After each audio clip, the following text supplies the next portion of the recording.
여호수아 18장, 19장 이 두 장의 내용에서는 나머지 7지파의 분배되는 영토가 분배되는 내용들이 기록이 되고 있습니다.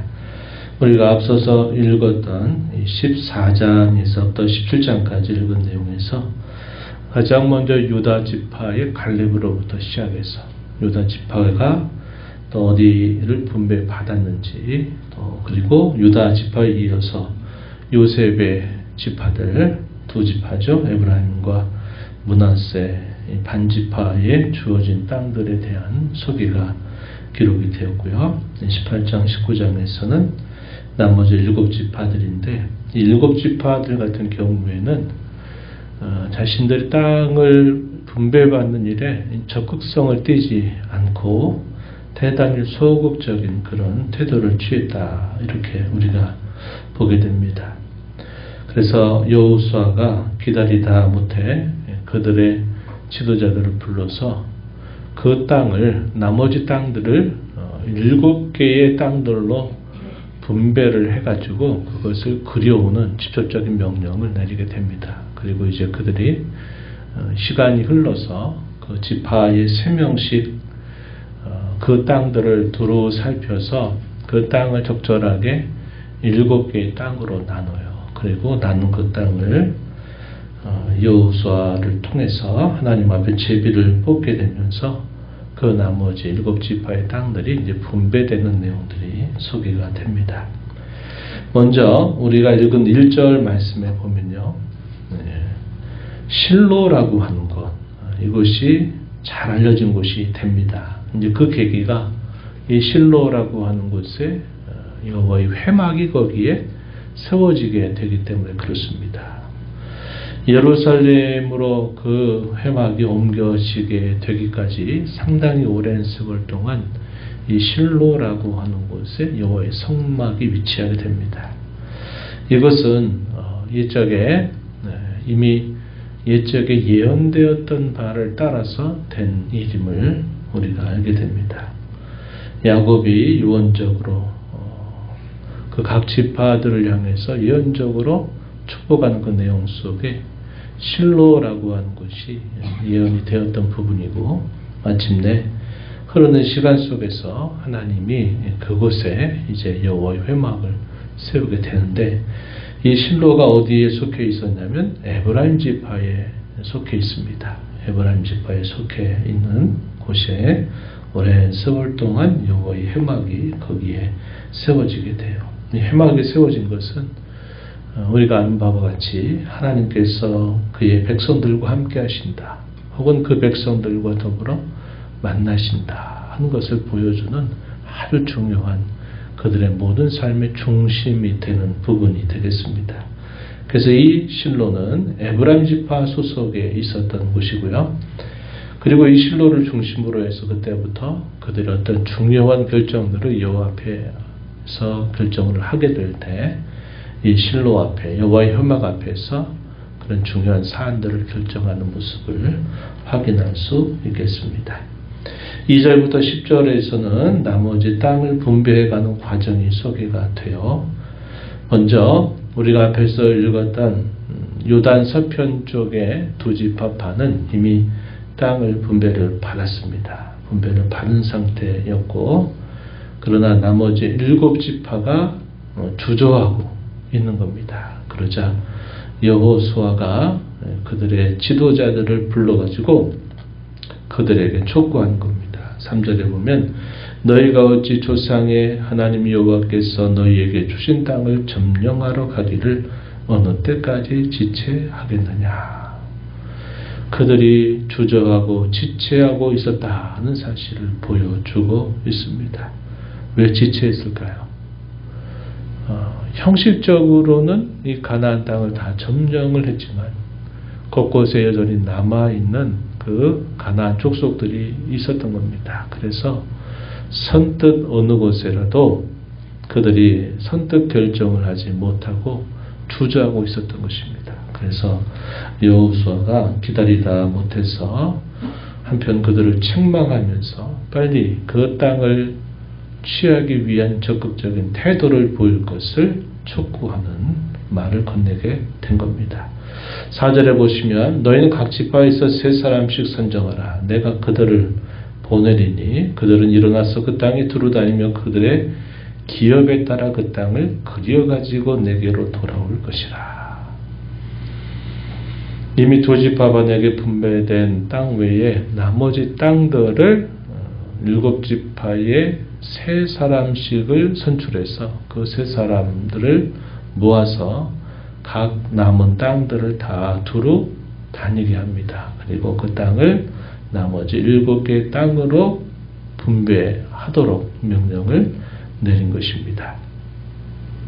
그래서 결국 시간이 흘러서 이제 그들이 돌아오게 돼서 이제 마침내 그 7지파의 7부분으로 난 그 땅을 여호와 앞에서 제비를 뽑아서 그 땅을 결정하게 된 겁니다.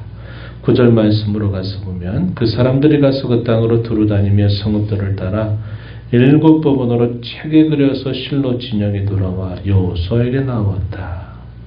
여호수아는 그들을 위하여 실로의 여호와 앞에서 제비를 뽑고 거기서 이스라엘 자손의 분파대로 그 땅을 분배하였다. 그래서 마침내 나머지 땅이 분배되는 그런 과정이 그려지고 있는 겁니다.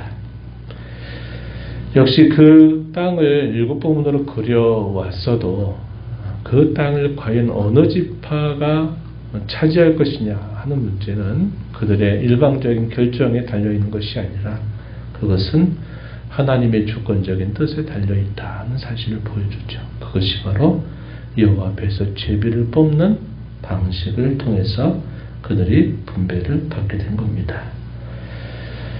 그리고 나서 가장 먼저 소개되는 지파가 이 베냐민 지파의 기업에 대한 기록입니다. 이것이 11절부터 마지막 절까지 소개가 되는데 이 베냐민 지파의 특권은 예루살렘이 이곳에 위치하게 되는 겁니다.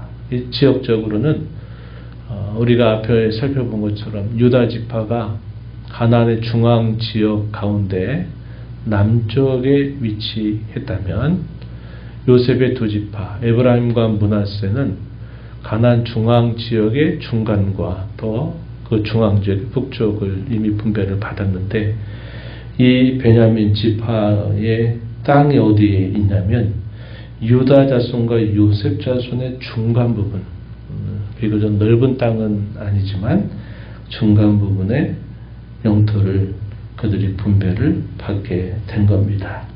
그래서 이 베냐민 지파 같은 경우에는 역시 가나안 중앙 지역에 위치를 하게 되었고 우리가 잘 아는 예루살렘이 이들에게 속해 있다 한 것입니다. 이것은 또 하나의 그들에게 있어서는 아주 중요한 특권이 되죠. 28절 마지막 절에 보면요 이렇게 표현했어요. 셀라와 엘렙과 여부스 곧 예루살렘과 기브엇과 기랴시니 14성읍이요 또 그 마을들이다. 베냐민 지파 사람들이 분배를 받은 그 성읍과 마을들이 총 26개인데요.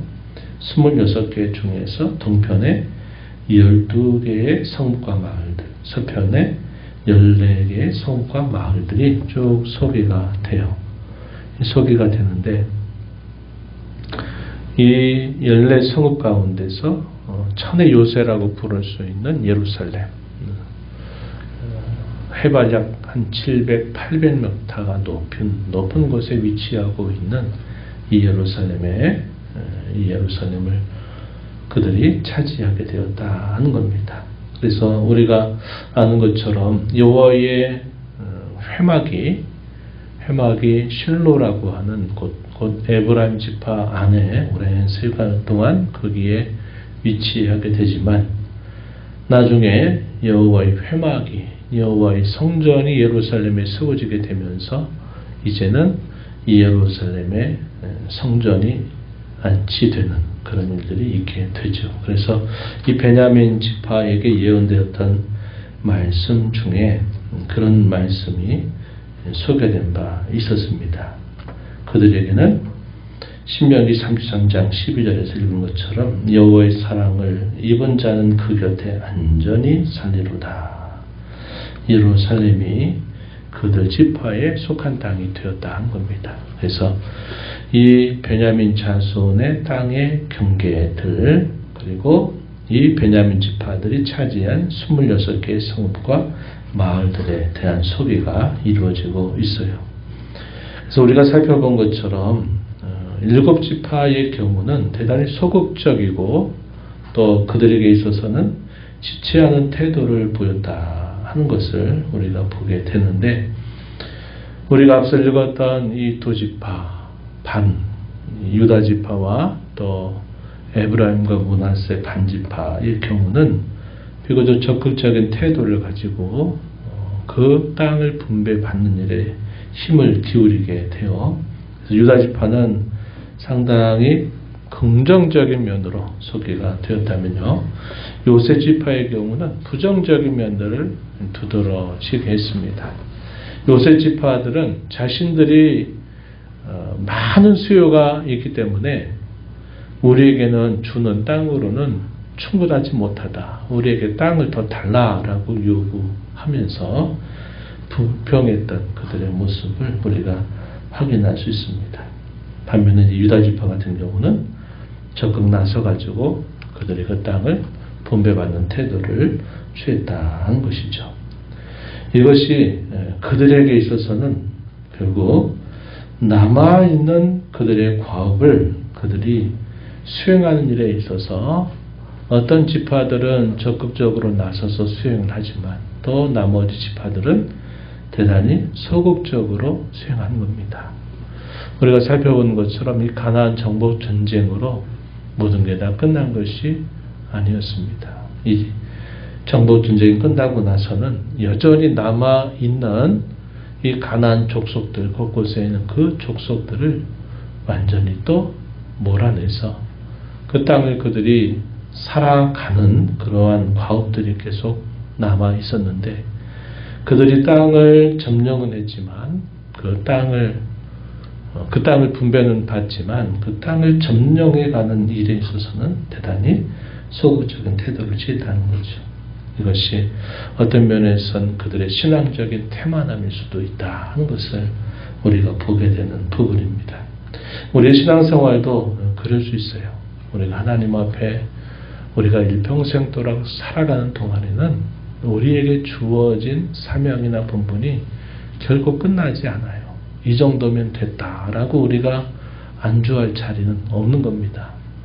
우리가 이 땅에 사는 동안 하나님 앞에 부름받게 될 때까지 우리에게는 각자가 다른 면모가 있을지라도 우리는 주님 앞에 부름받는 그 순간까지 우리에게 분명히 사명이 남아있고, 그 사명은 주님 앞에 설 때까지 감당해야 된다는 사실을 잊지 말아야 된다 하는 겁니다. 이 가나안 땅을 정복해가는 과정이 일련의 그런 과정들을 하나하나 다 보여주고 있다 하는 것입니다. 그래서 우리 신앙이 어떤 자리에 안주하지 않도록, 또 우리가 해야 될 일들을 태만하게 방치하지 않는 자세를 갖고 끝까지 적극적인 태도를 갖고 평생 다하도록 주님을 또 더 섬겨가는 저와 여러분의 삶이 되어야 하겠다는 겁니다. 우리가 이 땅에 살면서 이 땅에 임한 하나님의 나라에 우리는 믿음을 통해서 그 나라의 백성이 되었습니다. 그 나라의 온전한 백성이 될 때까지 우리에게는 계속적인 본분이 남아있는 겁니다. 하나님의 나라는 먹고 마시는 것이 아니라 오직 성령 안에서 의와 평강과 희락이라, 이렇게 말씀하시죠. 하나님의 나라에 산다는 것은 우리가 단순히 구원받았기 때문에 끝났다는 게 아니라 그 나라를 우리가 이 땅에서 살아가면서 이 하나님 나라에서 마땅히 맺어야 할 이 열매를 우리가 맺어가는 일에 항상 힘을 기울이고 살린다는 거죠. 우리의 신앙의 영적인 고지라고 하는 것이 항상 우리에게 있기 때문에 우리가 항상 멈추지 말고 주님의 은혜를 구하면서 이 하나님 나라의 참된 열매를 맺어가는 그 일에 힘을 기울여서 또 하나님을 참되게 섬겨가는 저와 여러분이 되어야겠습니다. 이런 은혜가 우리 모두에게 함께하기를 진심으로 바랍니다. 하나님 아버지 감사합니다. 이 새벽 시간 저희들을 깨워주셔서 오늘도 아버지 앞에 불러주시고 오늘도 말씀을 통해서 옛 이스라엘 백성들에게 하나님이 교훈하셨던 그 말씀을 통해 오늘을 살아가는 저희들에게 주시는 교훈이 무엇인지 또다시 생각하게 하심을 감사드립니다. 7년 동안의 가나안 정복 전쟁으로 그들이 참 많은 일들을 수행해 왔지만 그것으로 인하여 모든 게 끝난 것이 아니라 여전히 남아있는 가나안 족속들을 쳐서 점령하고 그 땅을 하나님을 섬기는 거룩한 땅으로 만들 본분이 그들에게 남아 있었는데 또 7지파의 경우 많이 지체하고 또 그 일들에 대한 소극적인 태도들을 살펴보았습니다.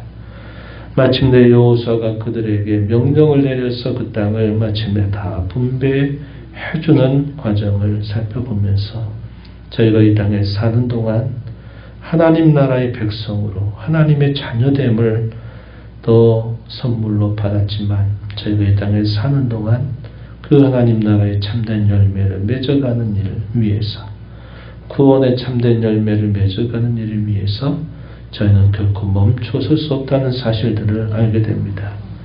영적인 근면함과 부지런함을 가지고 태만함을 물리치면서 하나님 기뻐하신 열매를 맺어가는 그 마지막 순간까지 끝까지 앞을 향해서 전진해가는 저희 신앙이 되게 하여 주옵소서. 주 앞에 나와 기도하는 모든 심령들의 간구를 기울여 주시기를 원하옵고 예수님 이름으로 기도하옵나이다. 아멘.